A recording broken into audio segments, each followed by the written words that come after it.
Hey, everybody. Welcome to the Social Media and Politics podcast, bringing you expert insights into how social media is changing the political game.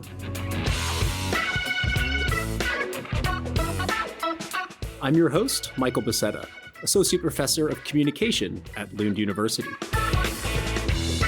Remember, you can follow the show on X at SMNP Podcast or visit us on the web at socialmediaandpolitics.org.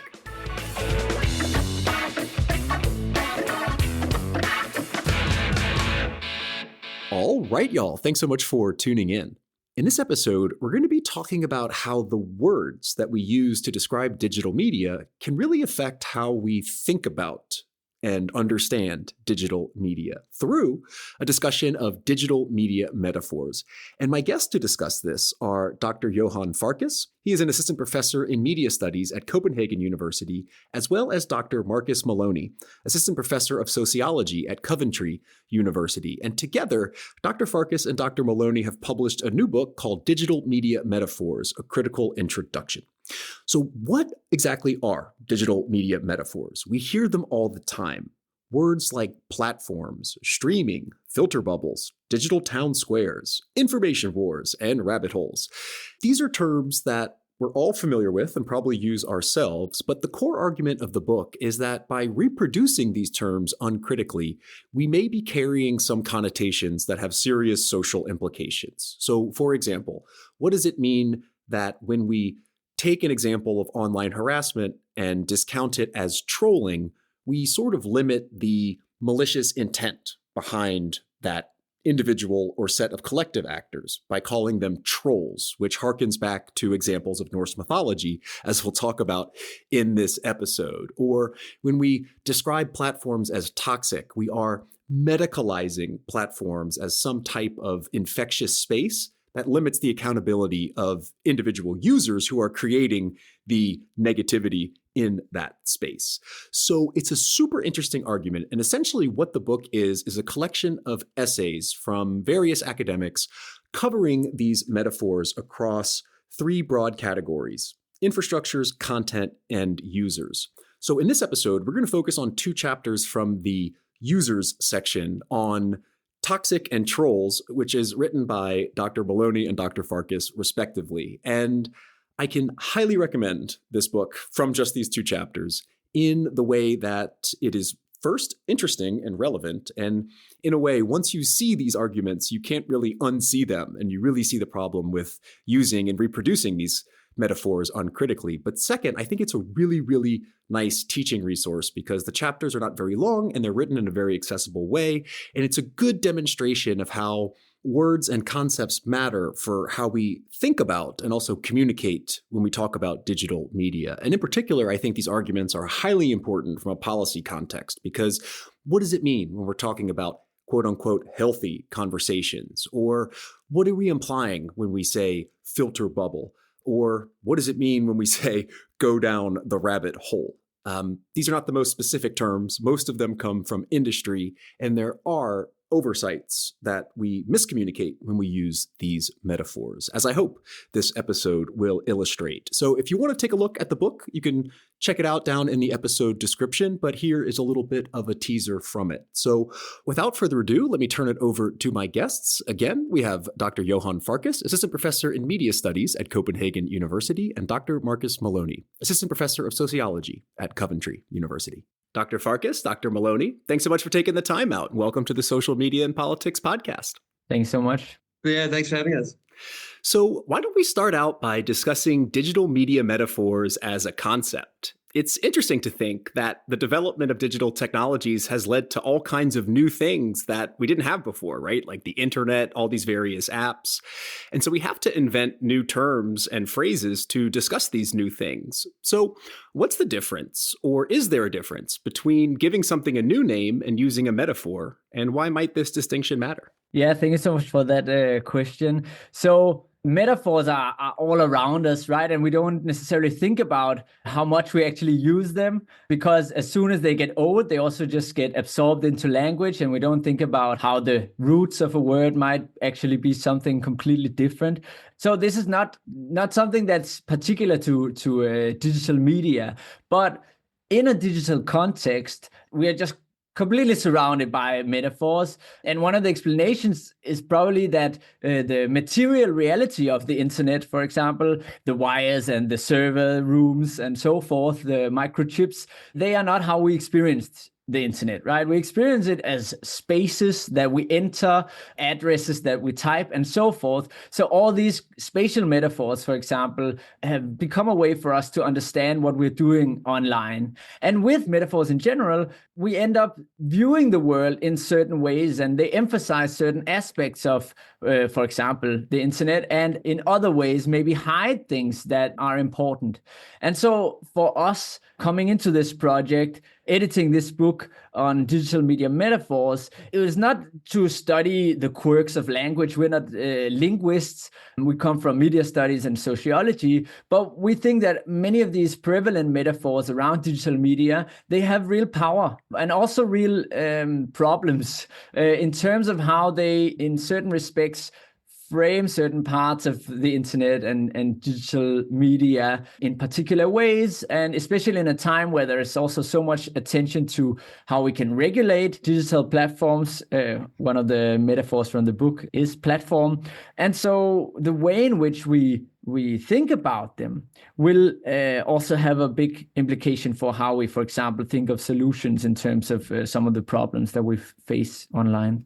Yeah, absolutely. I think looking at some of the various chapters in the book, you can really see some of these problems with using some of these terms. And that will become more clear when we talk about some specific examples that we'll do in a second. But I think it'd be helpful for the listeners to get a bit of an overview about the types of digital media metaphors that are tackled in the book. And you divide these metaphors into three categories: infrastructure, content, and users.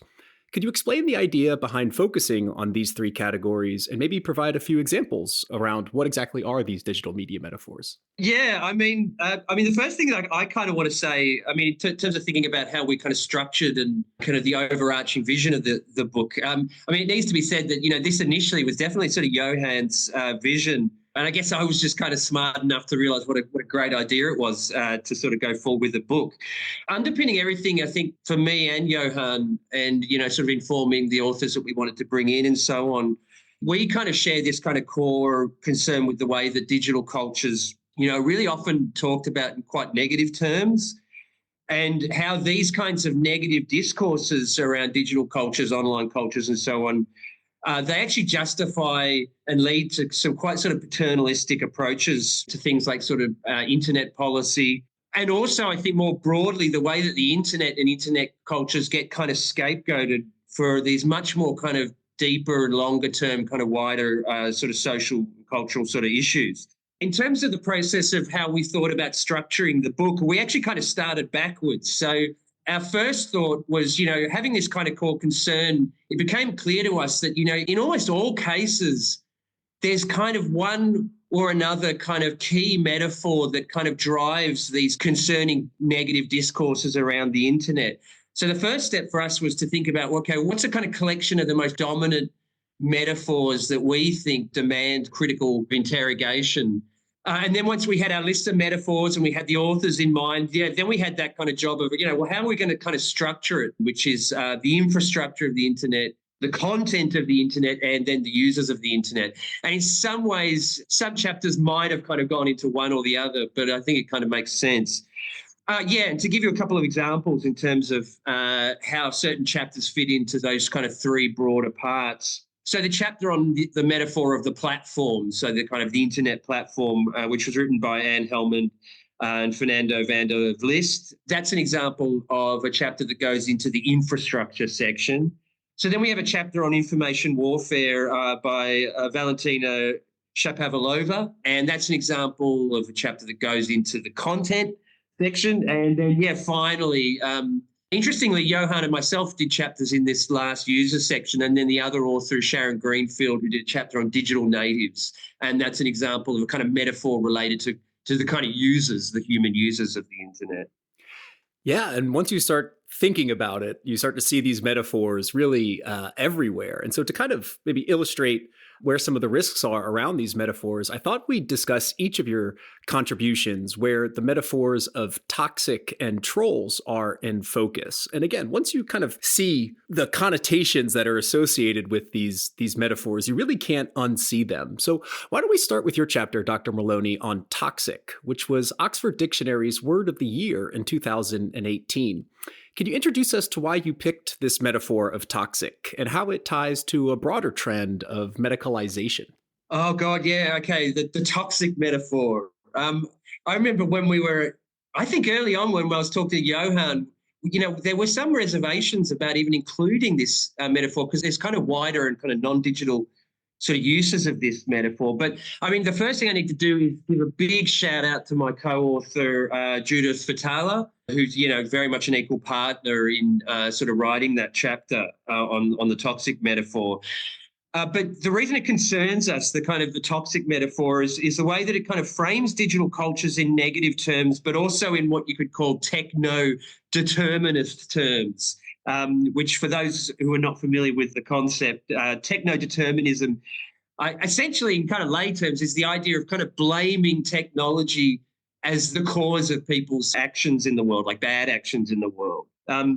In that sense, just to shout out to another couple of chapters, the toxic chapter, there's very strong echoes in what me and Judith write about in that chapter with, at least two other chapters, one from Axel Bruns on filter bubbles and then Becca Lewis's chapter on rabbit holes as well.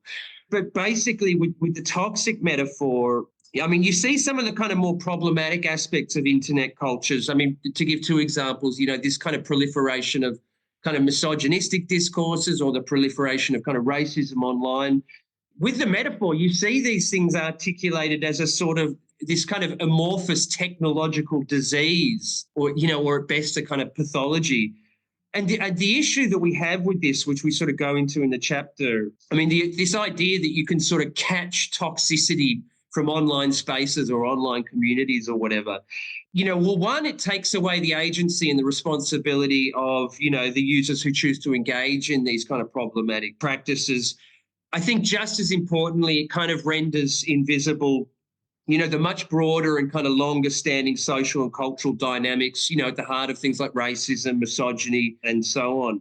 I mean, in other words, to sort of put it more simply, the toxic metaphor plays a part in kind of these discourses that I think totally overplay the role of technologies and sort of technological spaces as this sort of cause of kind of contemporary racism or misogyny and so on, or, the rise of reactionary movements.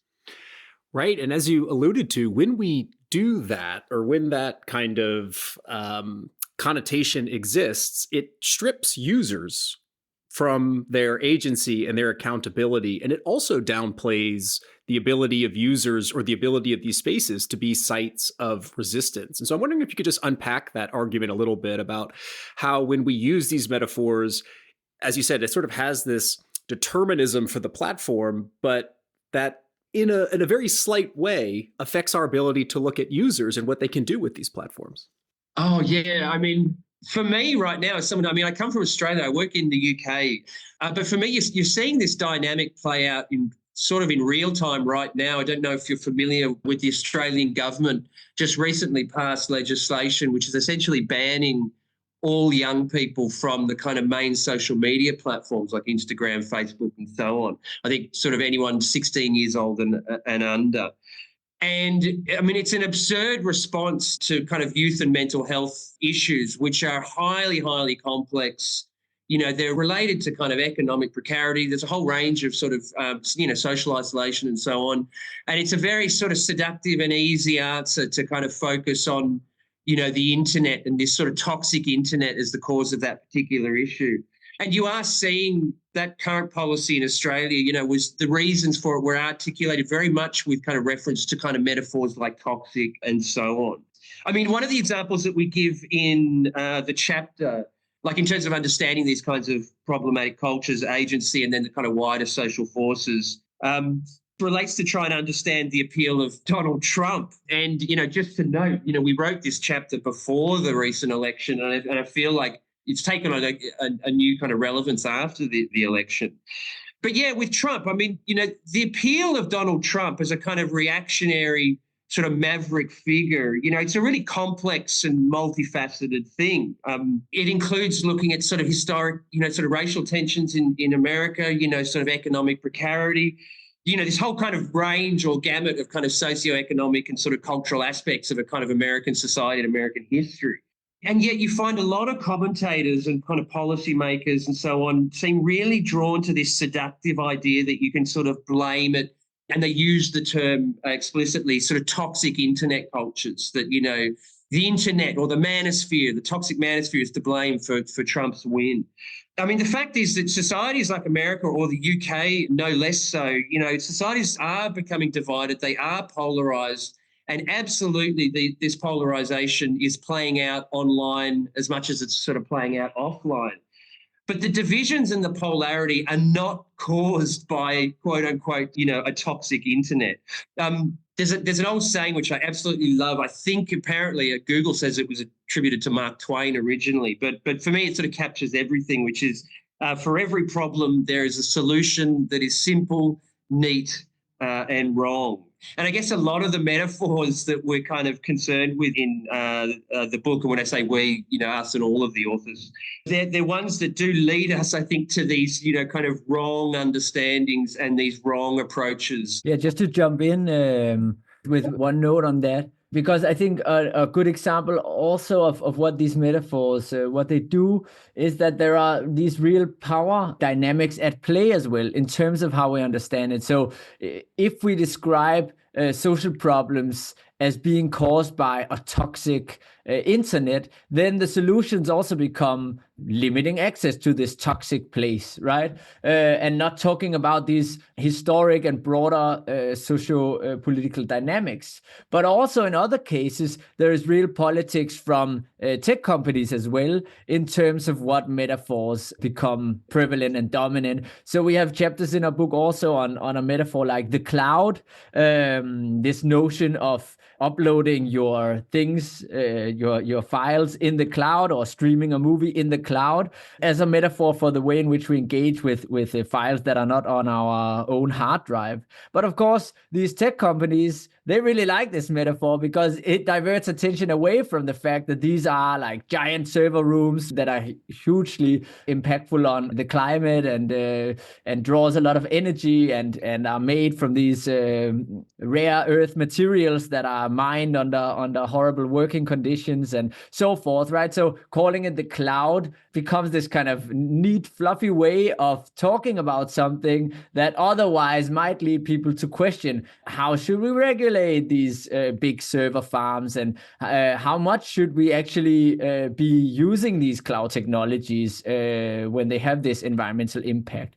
So from different angles, the different chapters try to poke critically at these different metaphors and exactly touch upon the way in which they frame digital media in certain ways and also legitimize certain solutions while diverting attention away from others. 100%. And I mean, I think going back to this Trump example is just an illustrative one. These metaphors really limit our ability to attribute cause and effect, right? If you say one of the contributing factors to Donald Trump is toxic whatever, and that's not really a thing, then you're misattributing the cause to something. And like, I think you put it well in the chapter where you say that if platforms are really toxic, you'd be dead. I think all our listeners would be dead, but you'd probably be the most dead because you've studied a lot of 4chan, which is one of the most toxic places on the internet.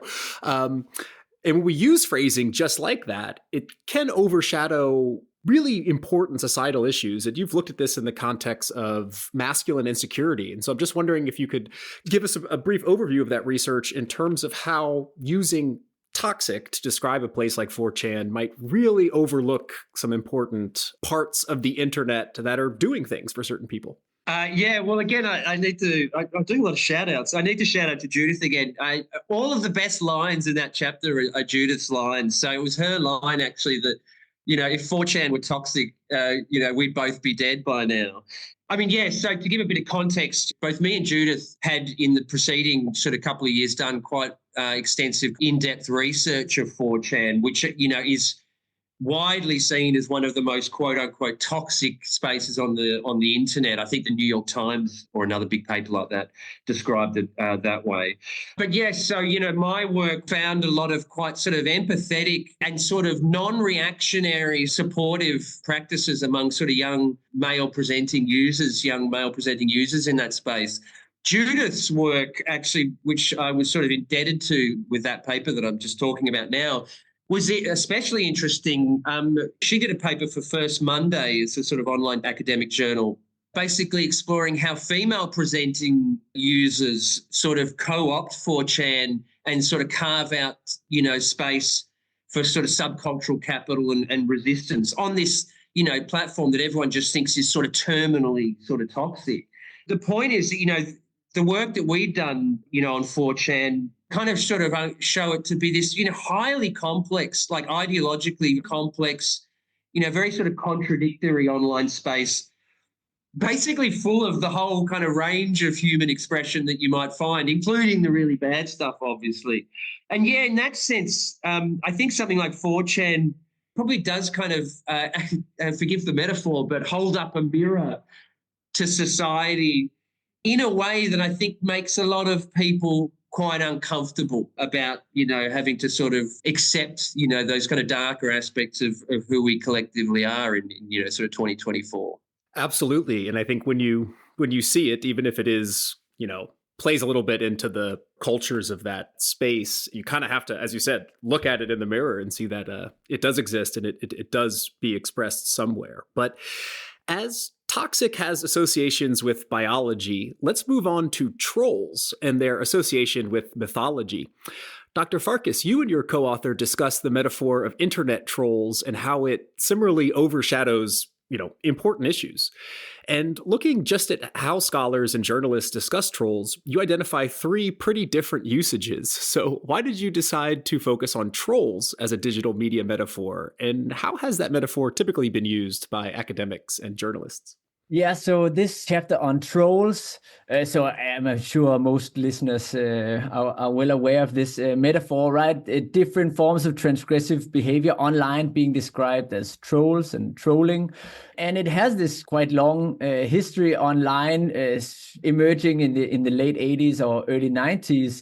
I think me and my co-author, Yiping Xia, we became really interested in it because we have both studied large-scale disinformation campaigns, or what we could also call state propaganda from Russia, the Russian Internet Research Agency, and their use of fake accounts to influence political debates in the US.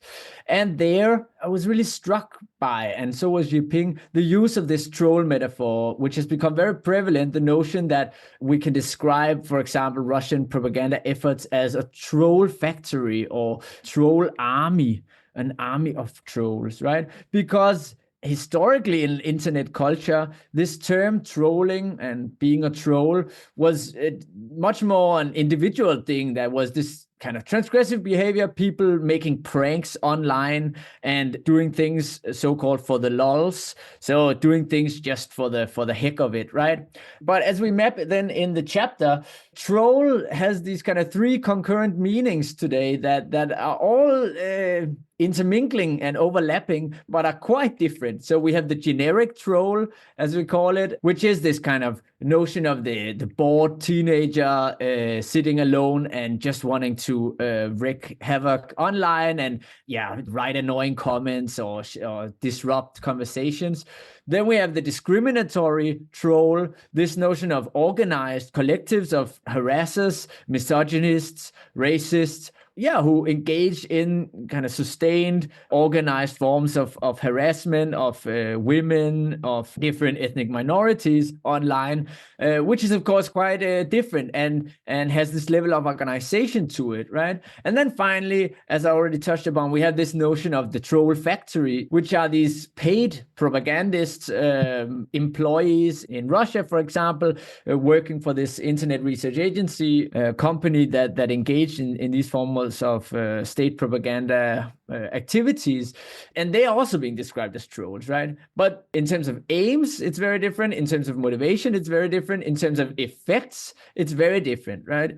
And we argue this is a key problem because this intermingling of the meaning of troll can easily be used by those who engage, for example, in organized harassment to also avoid accountability by saying, we're just trolling, we're just trolls. This kind of pretending that you're just doing things for fun. I'm doing air quotes here. Obviously, that's not great on a podcast, but yeah. And the same way, if we talk about a troll farm or troll factory describing state propaganda in that way, we are describing it as this kind of uniquely digital thing rather than talking about this as basically a continuation of like Cold War propaganda operations, Cold War psychological operations, psychological warfare, as it has also been called, right? So the troll metaphor really does a disservice to these discourses and in terms of trying to understand what is actually going on online. And it also neglects this kind of agency and accountability. Yeah, and what I really like about the chapter, obviously being also here in the Nordics, is this deep dive you go into with the history of trolls as either a monster or a trickster going back to Norse mythology. And as you just mentioned, as with the toxic example, that kind of works to strip away agency, both at the kind of individual level, but also at the kind of macro geopolitical level when we talk about propaganda. So could you outline how this historical connotation with trolls, when applied to the internet trolls, can lead to some serious oversights in how we think about harassment and propaganda? Yeah, for me, exactly being based in Copenhagen, in the Nordics, that was also part of the fascination in going into this project, right? Trying to also understand what this mythological connotation of the word, how does that play into the way in which we think about harassment online, for example, right? And so we do engage with this in the chapter. And in Norse mythology, the troll is this character that can take on many different forms and sometimes can be helpful, sometimes can be very malicious, mostly the latter. But what it is defined by is it being non-human, being something else than human, right? And so they can be big, they can be small in different folk tales, but they are always characterized by this kind of otherness to humans. And in a way, this is also what we find in the description of internet trolls. We have this whole metaphorical notion of them hiding in dark spaces of the internet, in the dark corners, and the whole notion of the dark web, of course, being another metaphor associated with that. And when they are portrayed in magazines, when there are like magazine articles about trolls, it will often be depicted as this kind of green or hairy monster kind of figure. And the problem with this, of course, is that we are talking about real people engaging in real harm, right? If we're talking about organized forms of misogynistic harassment.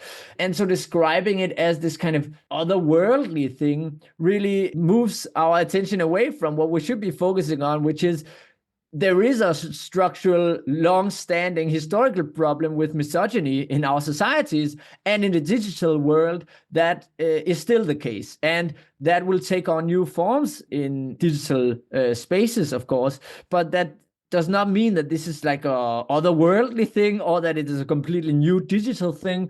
And so we argue that it is really important for especially scholars, journalists, and policymakers to think more carefully about the way in which we describe something like harassment online or state-sponsored propaganda operations, calling them trolling and trolls. Not only does it kind of fails to capture what we're trying to talk about in a way that really describes what is going on, because it has these kind of overlapping and different meanings, but also it even directs our attention away from what we should be focusing on, which is not the digital part of it or the otherworldly part of it, but that we're dealing with a long-standing historical structural problem in our societies, and that we should be addressing, right? We should not tolerate organized harassment of women because they do. So an example would be like the whole Gamergate controversy, right? Like female video game reviewers being doxxed and being harassed in all kinds of horrible ways. Obviously, we should not tolerate that as a society. And in order for us to address that, it doesn't help to call it trolls. Actually, it does the opposite, is our argument. Absolutely. And just this is more of a reflection, just hearing about this idea of the trolls kind of, hidden away in a dark place somewhere, right? Like in a cave. And I think Trump at some point when he was talking about it could just be this, teenager in a basement, doing something with disinformation or whatever. And I think that it's an illustrative point because we often think of trolls, and there is some research supporting the idea that harassment correlates with low life status, not having healthy relationships offline. But what it does is it masks the fact that I think that there are very influential and powerful people of high status in society that also engage in this activity in their spare time. And so I think it's maybe a good example of looking at how, if we think about trolls as these sort of outcasts hidden some way, otherworldly, as you said, it really masks the fact that there are normal people and even high status people who are engaging in these types of behaviors as well. Yeah, and that it's often an organized effort, right? That it is a way for people develop a sense of community around forms of harassment, right? And so there is this kind of individualization in the notion of people being these loners in caves or in basements, that also really misses the point in terms of this being not an individual problem, but a systemic one. Absolutely. So now that we've seen a little bit how these metaphors can be problematic, I mean, what do you think may be the way out? Because one of the patterns that you can kind of see in the examples from the book is that a lot of these terms start in industry. They sort of coin, this is what we call a cloud, or this is what we call a platform. And then kind of more or less naturally, commentators, researchers, academics, journalists, whatever, we tend to use these terms just because that's what they've been called. So we could call platforms something more specific, like intermediaries, or as you argue, Dr. Maloney, we could use a term like hypertransparency, which is more analytical than toxicity, but then it becomes quite difficult to kind of communicate what we're talking about to people who are outside of academia. So what type of steps do you think we can do to address some of the problems with these digital media metaphors? Well, as I always say to, especially my undergrad students, we academics are really good at sort of highlighting problems. We're not necessarily very good at solving those problems. But and then I was also thinking, part of me thinks, well, wouldn't it be wonderful if the world thought and spoke and wrote like academics? But then, that might be an absolute nightmare in ways that we can't imagine.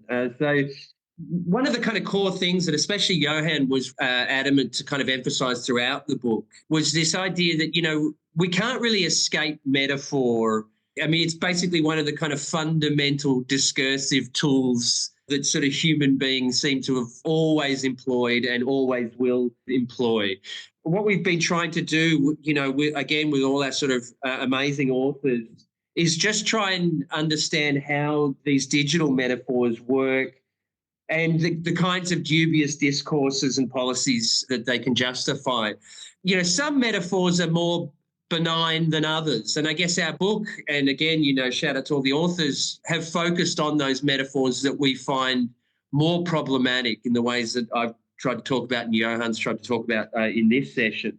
It's interesting that you brought up the concept of hypertransparency, which is, an academic concept. It's a guy called Milton Muller in the States. And just to give the listeners a sense of what that means, the idea of hypertransparency is, instead of thinking about the internet or digital platforms as the cause of social ills, hypertransparency is quite a simple, elegant concept, is the idea that the internet sort of renders hyper-transparent, or which is to say kind of very transparent, those social ills that are there, lurking in our society.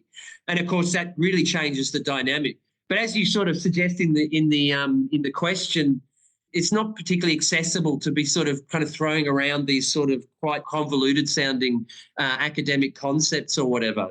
But it did occur to me actually that in the chapter we turned that concept into a metaphor, which I think I used earlier today, which is the idea of thinking about the internet and thinking about digital spaces as a mirror, as sort of reflecting for good and for bad, or, society back to itself, rather than thinking about it as a kind of deterministic thing and using deterministic metaphors.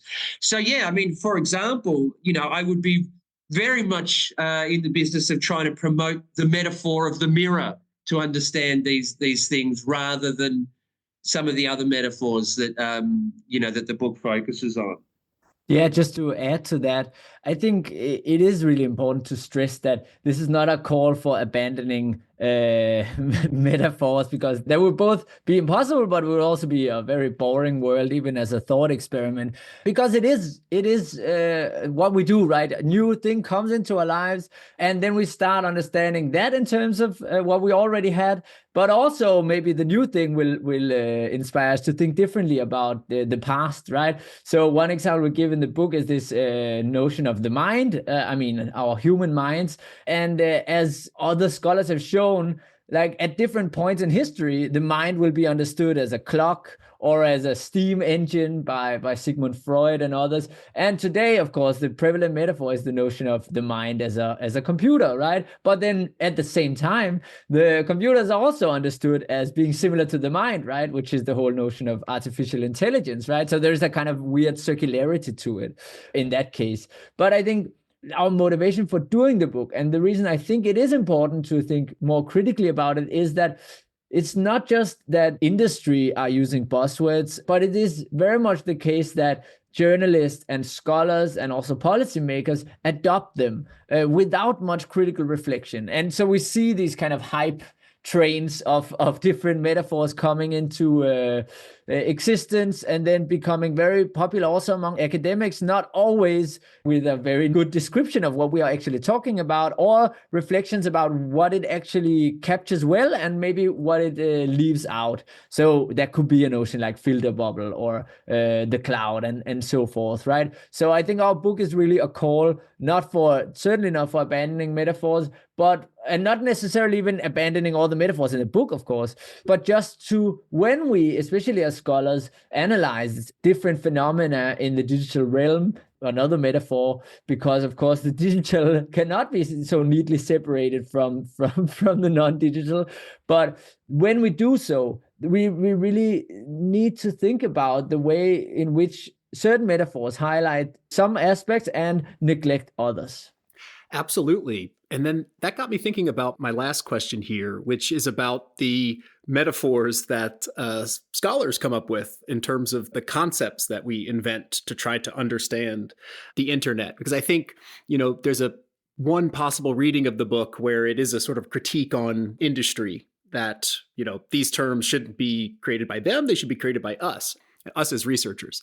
Then I was thinking about some of the concepts that we've developed around like digital imaginaries or affordances that also have this metaphorical aspect to them, because metaphors are fundamental to our thinking. But I wonder if some of these metaphors also have gotten so broad that they're not really analytical concepts, but simply metaphors. So how do you see that in terms of not just the terms that we borrow from popular discourse, but also the concepts that we use in our own ways of thinking about platforms? Are there lessons from the book that can be applied here?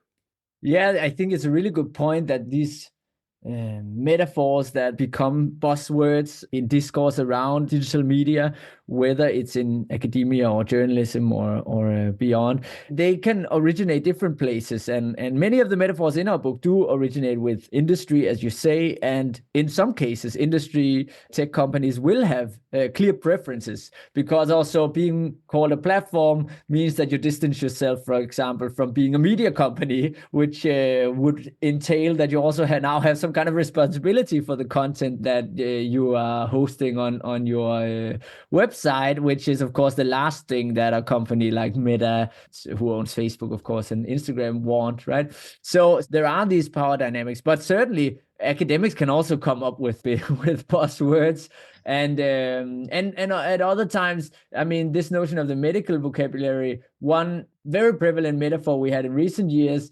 was the notion of the infodemic during COVID, right? This notion that when we were not just dealing with a virus, but also this kind of information virus, which also has some clear problems because it can easily be used to legitimize censorship, basically, right? Governments saying, yeah, we're gonna eliminate this infodemic, and so we're gonna contain it by now shutting down the opposition press or whatever, right? And this is exactly, sadly, what we saw during COVID, that as Human Rights Watch has documented, more than 80 governments across the world limited freedom of speech and peaceful protest, the ability to do peaceful protests during COVID. So, and that's not a digital metaphor only, right? But that came from the WHO, the World Health Organization, this infodemic metaphor, at least it becoming prominent.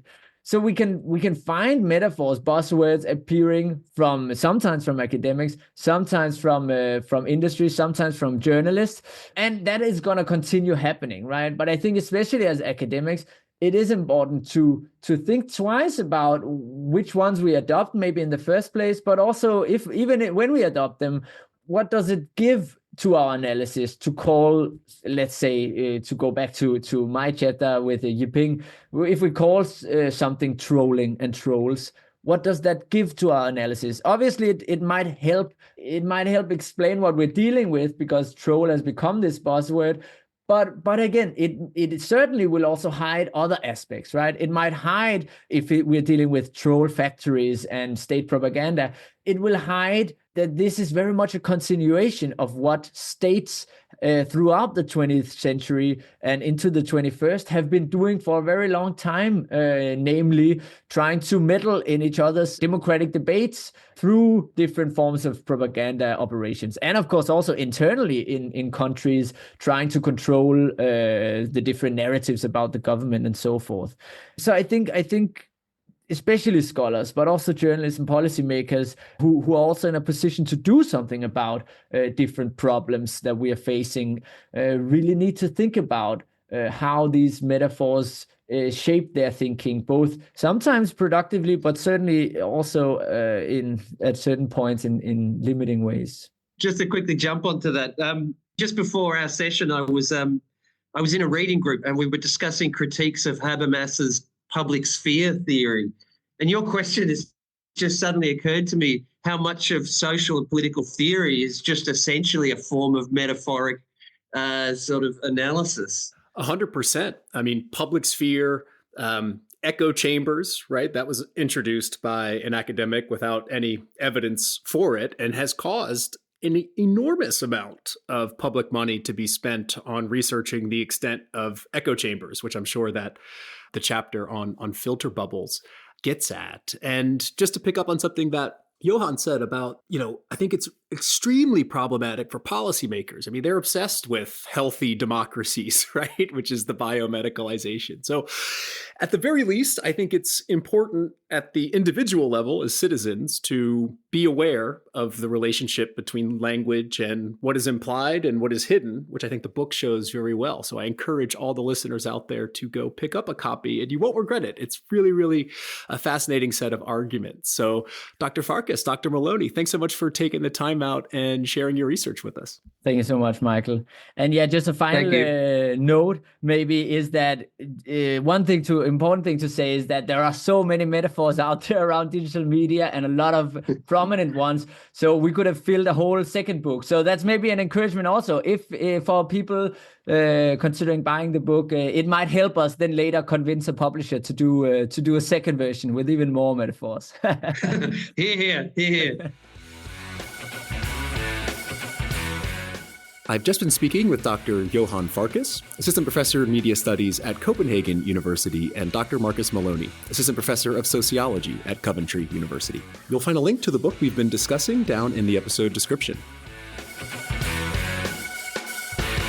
And that's a wrap for this episode of the Social Media and Politics podcast. Thank you so much for tuning in. If you've got some new research or an idea you want to discuss on the show, please do get in touch. I'm your host, Michael Pacetta, signing off from Elmo. See you next time.